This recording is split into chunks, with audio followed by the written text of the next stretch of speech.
Welcome to The Explainer. Today, we're taking a deep dive into a really fascinating and honestly kind of wild chronological journey.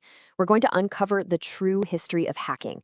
We'll see exactly how cyber threats evolved from what were basically playful academic nuisances into the incredibly high-stakes global perils that absolutely dominate our news feeds today.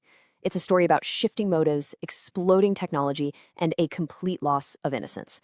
Let's get into it. So right off the bat, when did hacking actually become a crime?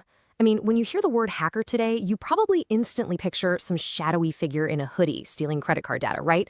Or maybe a hostile nation state trying to shut down a power grid. But when exactly did that switch flip? When did we go from innocent tinkering to a ruthless multi-billion-dollar corporate industry?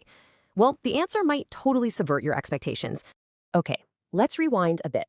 If we go all the way back to the 1960s and 70s, the word hacking had absolutely zero connection to crime. None. In places like MIT's engineering labs, the very first hackers were just brilliant students messing around with massive university mainframe computers. Remember, there was no internet back then. Their only goal was just to make these giant machines do unexpected or highly efficient things. It was driven purely by ethical curiosity. It was literally just technical play. But as you can probably guess, that innocence didn't last. Our story follows a super clear roadmap.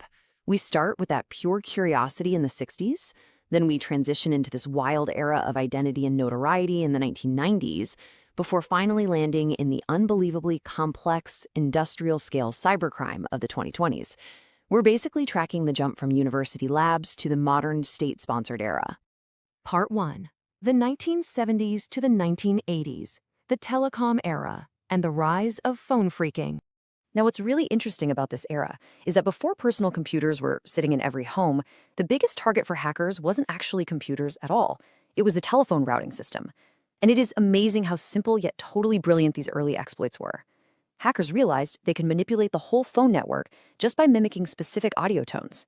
In fact, the most famous guy from this era, John Draper, who went by Captain Crunch, literally used a toy whistler he found in a box of cereal. I'm not kidding. It just happened to produce the exact frequency needed to trick the phone company's network, letting him make free long-distance calls anywhere.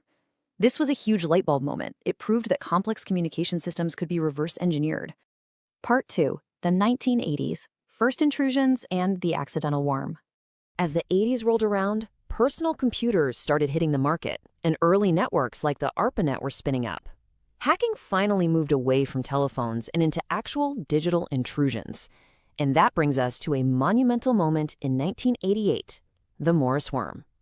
Created by a Cornell grad student named Robert Tappan Morris, this is widely considered